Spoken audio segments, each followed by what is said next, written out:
मेरे वीडियो केवल उन लोगों के लिए बनाए जाते हैं जो सच्चे परमेश्वर की खोज में हैं। वीडियो धर्म के पीछे चलने वालों के लिए बिल्कुल भी नहीं है। फिर भी किसी धर्म की आलोचना करना या उसके अनुयायियों का अपमान करना मेरा उद्देश्य नहीं है। लेकिन सच्चाई एक ऐसी शक्ति है जिसे सुनने से आपको ठेस पहुंच भी सकती है। इसलिए कृपया अगर आप सच की तलाश में हैं तो ही इस वीडियो को देखें, अगर नहीं हैं तो इस वीडियो को ना देखें।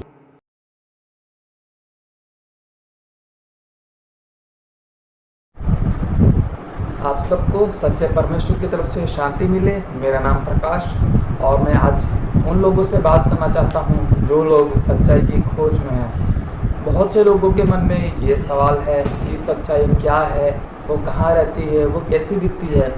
कई लोग समझते हैं कि वो केवल एक शब्द है। हम सुन चुके हैं और जानते भी हैं कि सच्चाई के बारे में लोगों ने बहुत सारी बातें की है।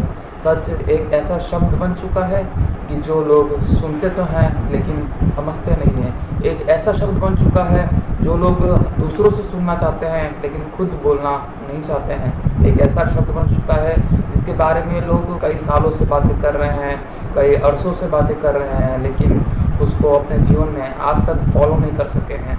इसका कारण केवल और केवल यही है कि इंसान सच्चाई से उस तरह से नहीं जुड़ सका है जिस तरह से उसे जुड़ना चाहिए। सच्चाई के खोजी हर एक मुमकिन कोशिश करते हैं कि वो कहीं ना कहीं से सच को ढूंढ सके। आज हम लोग सच्चाई की तलाश में किसी न किसी तरह से अपने हर एक मुश्किल का कोई ना कोई सॉल्यूशन ढूंढ कर उस चीज़ को सच्चाई मान लेते हैं। हम लोग सोचते हैं कि जो चीज़ हमें पता है केवल वो ही सच है, और यही एक कारण है कि आज दुनिया में इतने लड़ाई, इतने झगड़े और लोगों के मन में एक दूसरे के प्रति बहुत जलन है। इसका सीधा सीधा असर हमारे जीवन पर पड़ता है और हम देख रहे हैं कि आज दुनिया में किस तरीके का माहौल है। हर कोई केवल इसी बात पर लगा रहता है और अड़ा रहता है कि केवल उसी को सच्चाई पता है, बाकी लोग झूठ को फॉलो करते हैं। हर कोई ये सोचता है कि केवल वो इंसान ही सच्चा है और दूसरे लोग झूठे हैं। हर किसी को दूसरों में गलत और अपने आप में अच्छाई और सच्चाई दिखाई देती है।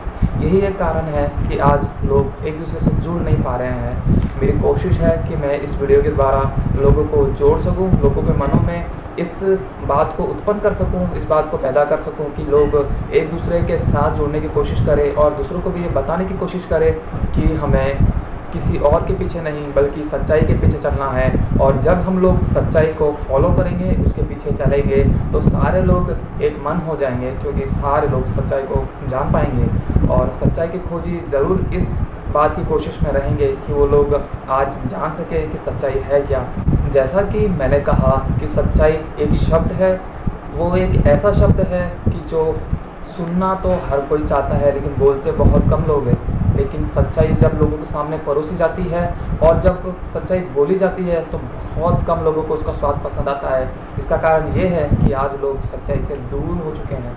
लोगों को जब सच्चाई बोली जाती है तो उनको बहुत कड़वी लगती है। ये चीज़ तो हम भगवत गीता में भी पढ़ते हैं और कई और धर्मों की बातों में भी पढ़ते हैं। सच तो तलवार की तरह धारदार होता है कि वो हमारे हृदय को चीर देता है, क्योंकि जब किसी के सामने सच बोला जाता है तो उसके मनों में वो बात बहुत मुश्किल से जगह पाती है। लेकिन जो लोग सच्चाई को पसंद करते हैं उन लोगों को वो बहुत अच्छी लगती है और वो चाहते हैं कि उनकी जो संगति हो वो भी सच्चे लोगों के साथ ही हो और वो लोग ऐसे माहौल में रहे जहाँ लोग उनके साथ सच्चाई से बातें किया जाए। लेकिन आज सच्चाई को हम बहुत कम पा रहे हैं। अगर हम लोगों पे विश्वास करना चाहें लेकिन अगर उनकी छोटी छोटी बातों में ही हम झूठों को पाएंगे तो फिर हम बड़ी बातों पर कैसे विश्वास कर पाएंगे। आज हम देखें तो सच्चाई की शुरुआत कराने से पहले हर एक माँ बाप अपने बच्चों को झूठ बोलने की शुरुआत करवाते हैं, क्योंकि हम देखें तो हर एक माँ बाप अपने बच्चों को जब वो छोटे होते हैं तभी से झूठ बोलने की बातें सिखाने की कोशिश खुद की तरफ से ही करते हैं, जो उनको अनजाने में पता भी नहीं होता है। हर एक माँ बाप अपने बच्चों को चाहते हैं कि वो अच्छी शिक्षा दे, अच्छा संस्कार दे, लेकिन कहीं ना कहीं अनजाने में उन्हीं के द्वारा ये गलत काम हो जाता है और जब उनके बच्चे बड़े होते हैं तो उन्हीं के साथ फिर से वही व्यवहार करते हैं। इसका एक उदाहरण अगर मैं दूँ आपको तो हमारे आसपास भी हम लोगों ने ये चीज़ देखी होगी कि जैसे कि मान लीजिए एक बाप है, वो अपने बेटे को इस तरह से सिखाता है कि जब पे किसी का कॉल आता है तो बच्चे को ये कहता है उसके पापा की कॉल पर ये कह देना कि पापा भी घर पे नहीं है, या पापा सो रहे हैं, या पापा नहाने गए, या किसी काम में बिजी हैं। इस तरह से वो बच्चे को झूठ बोलना खुद पापा ने ही सिखाया। और जब वो बच्चा बड़ा होकर अपने पापा से झूठ बोलता है तब बाप ये कहने लगता है कि शायद इसके दोस्तों ने ये सिखाया। मतलब कहने का मतलब ये है कि इंसान खुद किसी को कुछ सिखाता है और दोष किसी और पे लगाता है। हर इंसान ये सोचता है कि उसने तो अच्छी बातें सिखाई, लेकिन वो कहीं उसका जो बेटा है या उसके जो भाई बहन या कोई भी रिश्तेदार है उन्होंने कहीं और से गलत बातें सीखी। जबकि हम अनजाने में ये गलती खुद करते हैं कि हम खुद ही उस बीज को बोते हैं, उस झूठ के बीज को बोते हैं, और जब वो फल आती है तो हम सोचते हैं कि ये बीज किसी और ने बोया है। हम गलत कार्य खुद की तरफ से ही शुरुआत करते हैं और हम दोष किसी और पे लगाते हैं। आज ये एक आम बात हो चुकी है, क्योंकि हम हमेशा सच्चाई को फॉलो करना छोड़कर झूठ को छोटी छोटी बातों में अपनाते हैं, लेकिन सच्चाई को हम अपना नाम भूल चुके हैं। सच्चाई बोलना तो वैसे श्रेष्ठ बात है, बहुत अच्छी बात है, लेकिन सच्चाई क्या है यही जानना मुश्किल है, क्योंकि आज हम लोग सच्चाई से दूर हो चुके हैं, भटक चुके हैं। सच्चाई के बारे में मैंने आपसे वैसे तो बहुत सारी बातें कर ली और हम जान गए और शायद समझ भी चुके होंगे कि सच्चाई कैसा शब्द है। लेकिन अगर मैं आपको ये कहूँ कि सच्चाई केवल एक शब्द नहीं बल्कि वो एक व्यक्तित्व है और परमेश्वर का नाम ही सच्चाई है, तो क्या मेरी बात पर विश्वास करेंगे? जी हाँ, मैं कोई घुमा फिरा के बातें नहीं कर रहा हूँ, या मैं नहीं चाह रहा हूँ कि आप मैं जो कहना चाहूँ उसको मान लीजिए, बल्कि मैं ये कह रहा हूँ कि परमेश्वर सचमुच सच्चाई है, क्योंकि उसकी बातें सच्ची होती है, उसकी बातें खरी होती है। वो जो कुछ भी कहता है उसमें दो बातें नहीं होती है, बल्कि उसकी बातें एक ही होती है और वो सच होती है। वो जो कहता है बस वो चीज़ पूरी हो जाती है, क्योंकि वो सच्चा है और उसका नाम सच्चाई है। तो इसलिए मैं आपको बार बार यही कहता हूँ कि सच्चाई को, अगर आप शब्द के बारे में इतना कुछ सुन चुके हो, सच्चाई के शब्द के बारे में हम जानकारी लेके सच्चाई को खोजते हैं, तो सच्चाई जो सचमुच का एक व्यक्तित्व है जो परमेश्वर है, क्या उसको खोजना हमारी जिम्मेदारी नहीं बनती है? मैं आपसे यही कहता हूँ कि सुनी सुनी बात पर विश्वास करने से अच्छा ये है कि आप सच्चाई को खुद ढूंढिए कि जिसके बारे में हम सुन रहे हैं क्या वो सचमुच सच्चाई है या फिर हम किसी झूठ का पीछा कर रहे हैं। सच्चाई के बारे में जैसा मैंने आपसे कहा कि परमेश्वर ही सच्चा है और उसका नाम ही सच्चाई है। वैसे तो अगर हम धर्मों में देखें तो हर कोई इंसान जैसा सच्चाई शब्द के लिए इस्तेमाल हुआ था कि सब लोग कहते हैं कि केवल हम सच हैं बाकी लोग झूठे हैं, उसी तरीके से धर्मों में भी यही होता है कि केवल हम सच हैं और दूसरे गलत हैं। हम लोगों को सच्चा परमेश्वर पता है और दूसरे लोग गलत राह पे जा रहे हैं, उनके भगवान झूठे हैं, उनके ईश्वर झूठे हैं, उनके परमेश्वर झूठे हैं, या उनका अल्लाह झूठा है। इस तरीके के शब्द इस्तेमाल किए जाते हैं। कहीं ना कहीं अगर हम देखें सच्चाई को तो लोगों के मनों में जो भी कड़वाहट हैं या जो भी लोगों के मनों में झगड़े उत्पन्न होते हैं एक दूसरे के बीच में, उसका कारण कहीं ना कहीं धर्म ही होते हैं। अगर इंसान के जीवन में से धर्म को हटा दिया जाए तो शायद ना कोई जात पात का मसला आएगा, ना कोई किसी से धर्म के नाम पे लड़ाई करेगा, क्योंकि आज दुनिया में ज़्यादातर जो झगड़े होते हैं या लड़ाई होती हैं उसका कारण और सिर्फ धर्म ही होता है। हर इंसान को ये लगता है कि हमारा धर्म सही है और दूसरे लोग गलत राह पे जा रहे हैं, इस वजह से उनके बीच में लड़ाई झगड़ा होता है। एक बात आप मुझे बताइए कि किस तरह से एक धर्म के लोग परमेश्वर को बचाने के लिए या उसके बताए हुए रास्ते को बचाने के लिए दूसरों से लड़ सकते हैं? क्या परमेश्वर इस लायक या इतना सामर्थ्य नहीं हो सकता कि वो अपनी लड़ाई खुद लड़ सके? या फिर परमेश्वर ने जो कि सच्चा कहलाता है, जैसा कि लोग समझते हैं कि हमारे के लोग ही सच्चाई को जानते हैं, क्या वो लोग इस बात को समझ नहीं सकते कि उनका परमेश्वर इतना शक्तिशाली है कि वो लोगों से खुद लड़ सके जब लोग भटक जाएंगे या फिर लोग उसके खिलाफ बोलेंगे? आज लोग तलवार, लाठियाँ, बंदूकें या तरह तरह के हथियार लेके खड़े हो जाते हैं एक दूसरे से लड़ने के लिए, एक दूसरे को ख़त्म करने के लिए, एक दूसरे के खून के प्यासे हो चुके हैं। और हम देखते हैं कि दुनिया में कई लड़ाइयाँ धर्म के नाम पे हुई भी हैं। उसका केवल एक ही कारण है कि लोगों को लगता है कि कि वो परमेश्वर के लिए कुछ कर सकते हैं। लेकिन मैं आपसे कहता हूँ कि हम परमेश्वर के लिए अगर कुछ कर सकते तो शायद परमेश्वर इस दुनिया में कभी किसी अस्तित्व में आया ही नहीं होता। परमेश्वर ने हमें बनाया है, हम परमेश्वर को कैसे बना सकते हैं, या परमेश्वर ने हमें अपनी सेवा के लिए रखा है, हम परमेश्वर की सेवा किस तरह से लड़ाई झगड़े के द्वारा कर सकते हैं। परमेश्वर अपनी रक्षा खुद कर सकता है, हमें उसकी रक्षा करने की ज़रूरत नहीं पड़ती है। जैसा कि मौलाना, पंडित या फिर हमारे पास्टर्स हमें सिखाते हैं, अगर वो लोग सचमुच चाहते हैं कि आप लोग परमेश्वर को खोजो तो आपको सच्चाई खोजने से कभी भी नहीं रोकेंगे। वो कभी भी जब आप सच्चाई को ढूंढोगे और सच्चाई को पाओगे तो कभी भी आप पे इस तरह का इल्ज़ाम या आरोप नहीं लगाएंगे कि आप लोगों ने धर्म परिवर्तन किया है या फिर आप लोगों ने धर्म को छोड़कर किसी और की सेवा शुरू की है। अगर हम सच्चाई को देखें तो धर्म तो केवल और केवल हमारे लिए बाउंड्रीज़ को एक छोटे से हमें रूम में जिस तरीके से हम 4 दीवार के अंदर पैक होते हैं, हमें 4 दीवारों के अंदर पैक करने वाला एक धर्म ही कहलाता है। धर्म हमें उस बाउंड्री के अंदर हमको बांध देता है, एक तरीके का हमारे लिए बंधन बन जाता है कि हम उसके बाहर नहीं जा सकते, क्योंकि धर्म हमें उस बाउंड्री के बाहर और उस बंधन के बाहर सोचने नहीं देना चाहता। अगर हम उसके बाहर सोचें या उसके बाहर निकलने की कोशिश करें तो हम पर धर्म परिवर्तन का आरोप लगाते हैं और हमें समाज का डर और हमें धर्म का डर और हमें लोगों का डर रहता है। आज लोग धर्म के नाम पे जो भी लोगों को बहकाते हैं वो सब कुछ गलत है। क्यों? क्योंकि इंसान सच्चाई से दूर हो चुका है।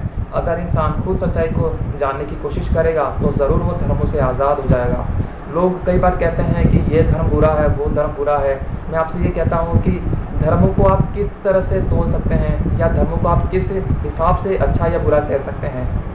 हम लोग अगर किसी के धर्म की किताबें पढ़कर ये कोशिश करें कि हम धर्मों को एक कर देंगे या हम लोगों को एक कर देंगे, लोग अपने खुद के धर्म की किताबें तो समझ सकते नहीं हैं और फिर हम दूसरों के धर्मों की किताबों में कैसे अपने परमेश्वर को ढूंढ सकते हैं या कैसे हम ढूंढ सकेंगे कि क्या चीज़ हमारे धर्मों से या हमारे लिखी हुई किताबों से मेल खाती है। मैं आपसे इसलिए कहता हूँ कि धर्मों की किताबें या किसी और की किताबें पढ़ने से आपको वो ज्ञान या वो परमेश्वर नहीं मिलेगा जो आपको केवल इस संसार में ढूंढने से मिल सकता है। ये संसार की बनाई हुई हर एक चीज़ परमेश्वर के द्वारा है। आप खुद परमेश्वर के द्वारा बनाए गए हैं। परमेश्वर ने जिस तरीके से एक मालिक अपना घर खुद तैयार करता है ताकि वो उसके अंदर रह सके, उसी तरीके से परमेश्वर ने भी हमें खुद तैयार किया है कि वो हमारे अंदर हमारे साथ रह सके। हमारा शरीर ही उसका मंदिर है। हमें किसी मस्जिद की या किसी मंदिर की या किसी चर्च की ज़रूरत नहीं पड़ेगी। लेकिन मैं आपसे साफ साफ ये कहता हूँ कि जब तक आप सच्चाई को ढूंढते नहीं हैं तब तक आप सच्चाई को नहीं पाएंगे, क्योंकि आप अभी तक धर्म के बंधन में बंधे हुए हैं। और जहाँ सच्चाई मिल जाती है वहाँ धर्म की ज़रूरत नहीं पड़ती है। झूठ इस तरह से फैलता है कि हम लोग उसके फॉलोअर बनते हैं, हम उसके पीछे चलते हैं। झूठ को ख़त्म करने का केवल एक ही तरीका है कि उसको अकेला छोड़ दो, वो अपने आप मर जाएगा। देखिए, मैं आपसे ये नहीं कह रहा हूँ कि आप जो मैं कह रहा हूँ वो मानो या जो आपने अपने धर्मों की बातों के पीछे या उनकी जो किताबों में लिखा है उसको मानो। मैं आपसे ये कह रहा हूँ कि आप खुद से ढूंढिए। आप किसी की सुनी सुनाई हुई बातों पर विश्वास बिल्कुल भी मत करो, क्योंकि अगर आप किसी की सुनी सुनाई हुई बातों पर विश्वास करोगे तो जो आपको बोल रहा है आप केवल उसकी बातों में बंधन में बंधे रहोगे।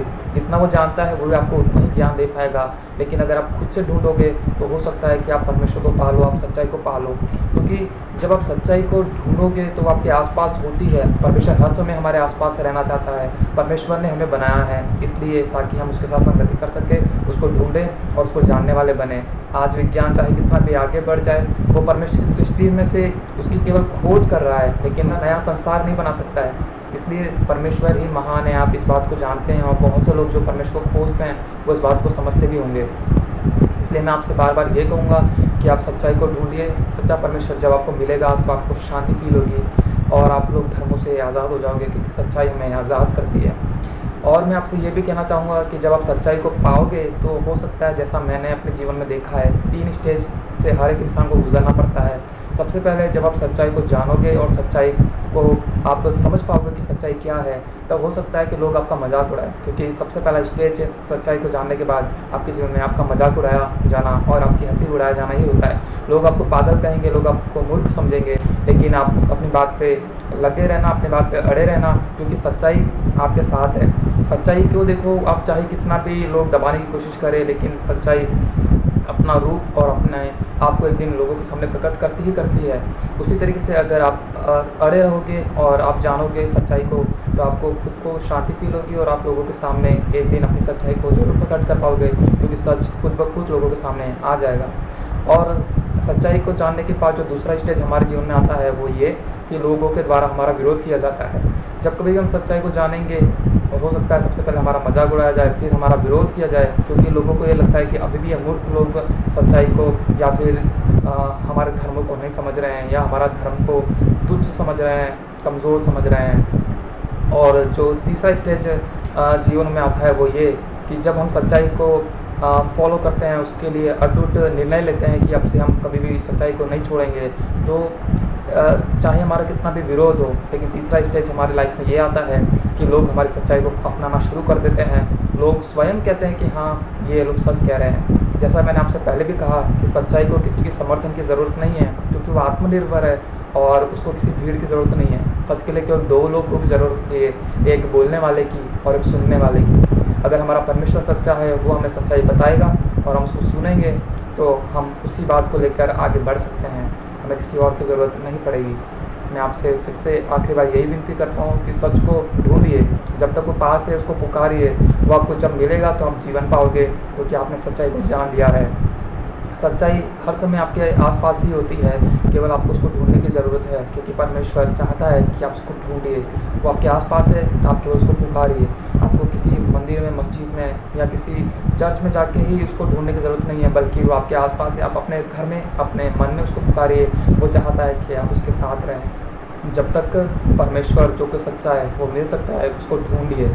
मैं आपसे यही कहता हूँ कि अगर आप सच्चाई को ढूंढोगे तो ज़रूर आपके पास्टर, आपके मौलाना साहब और आपके पंडित लोग खुश होंगे इस बात से कि आपने सच्चाई को जान लिया है, क्योंकि वो लोग भी तो सच्चे परमेश्वर के दास हैं। वो लोग भी तो चाहते हैं कि आप लोग सच्चाई को और परमेश्वर को जानें। वो लोग आपको शिक्षा परमेश्वर के बारे में ही तो देते हैं। तो मैं आप उम्मीद करता हूँ कि वो लोग इस बात से बुरा नहीं मानेंगे कि आपने सच्चाई को जान लिया है, क्योंकि जो कोई अपनी बड़ाई या अपनी महिमा या कहें कि अपने आप को नाम बढ़ाना चाहता है, वो लोग ज़रूर चाहेंगे कि आप केवल उन्हीं की सुने। लेकिन अगर वो जिसके तरफ से भेजे गए हैं, जिस परमेश्वर को दावा करते हैं कि हमको इन परमेश्वर ने भेजा है ताकि हम लोगों को परमेश्वर के बारे में बताएं, तो वो लोग बड़े इस बात से खुश होंगे कि आपने सच्चाई को और सच्चे परमेश्वर को जान लिया है। देखिए, जिस तरीके से जीभ से चखा जाता है और स्वाद लिया जाता है, उसी तरीके से कानों से आप बातों को परख सकते हैं, क्योंकि सुनने के द्वारा हमें समझ में आता है कि क्या चीज़ सच है।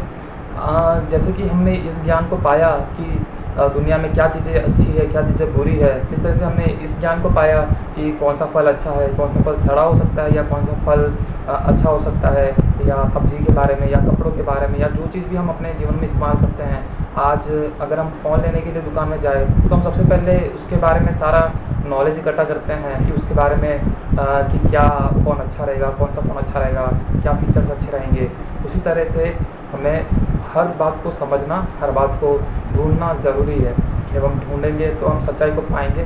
तो मैं उम्मीद करता हूँ कि शायद मेरे इन बातों के द्वारा आप लोग आज से खुद सच्चाई को ढूंढने की कोशिश करेंगे और सुनी सुनाई बातों पर विश्वास करके केवल उन्हीं को फॉलो करने वाले नहीं बनोगे, क्योंकि जब तक आप खुद से नहीं ढूंढोगे आप नहीं पाओगे। मैं आपसे ये चीज़ भी कहना चाहता हूँ कि देखिए, परमेश्वर ने किसी धर्म को आशीष नहीं दी है, या फिर परमेश्वर ने किसी धर्म को नहीं बनाया कि आप उसके अंदर बने रहो तो आप कुछ पाओगे, बल्कि परमेश्वर किसी धर्म के साथ नहीं, बल्कि वो हर एक इंसान के साथ रहना चाहता है।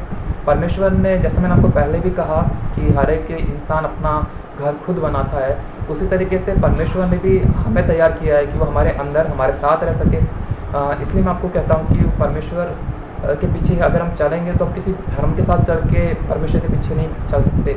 अगर हम किसी पंडित को, मौलाना को या पास्टर के साथ चलने की कोशिश कर रहे हैं तो शायद हम परमेश्वर को नहीं पा सकेंगे, क्योंकि प्रभु के पास में तो हम सबको अलग अलग ही चलना पड़ेगा। परमेश्वर हम सबसे अलग अलग ही लेखा लेगा। प्रभु किसी और के द्वारा हमें ये नहीं कहेगा कि तुम उसको जानते थे इसलिए मैं तुम्हें भी जानता हूँ। परमेश्वर चाहता है कि हम उसको पर्सनली जानें, उससे पर्सनली संगति करें। इसलिए मैं आप सबसे फिर से आखिरी बार विनती करता हूँ और प्रार्थना करता हूँ कि परमेश्वर को खोजिए, सच्चाई को खोजिए। इन सारी बातों के साथ सच्चा परमेश्वर आप सबको शांति दे। आप पर अनुग्रह करे और आपके मनों को खोलें कि आप जान सकें कि सच्चा परमेश्वर कौन है। मैं उम्मीद करता हूँ कि मैंने आपसे जो कुछ भी कहा है आप उसको समझने की कोशिश करेंगे। और बीच बीच में मेरे घर में कुछ काम चल रहा है, खाना बना रहे हैं, इसलिए हो सकता है कि आवाज़ में क्लैरिटी ना हो या किसी चीज़ की और आवाज़ आई हो, तो प्लीज़ थोड़ा ध्यान से सुनने की कोशिश करना। मैं चाहता हूँ कि जिस उद्देश्य से मैंने ये वीडियो बनाया है वो लोगों तक पहुँचे और लोग समझ पाएँ कि हमें परमेश्वर से पर्सनली संगति बनाना ज़रूरी है। और मैं चाहता हूँ कि इंसान परमेश्वर को खुद से खोजे, इस बात को आप समझेंगे।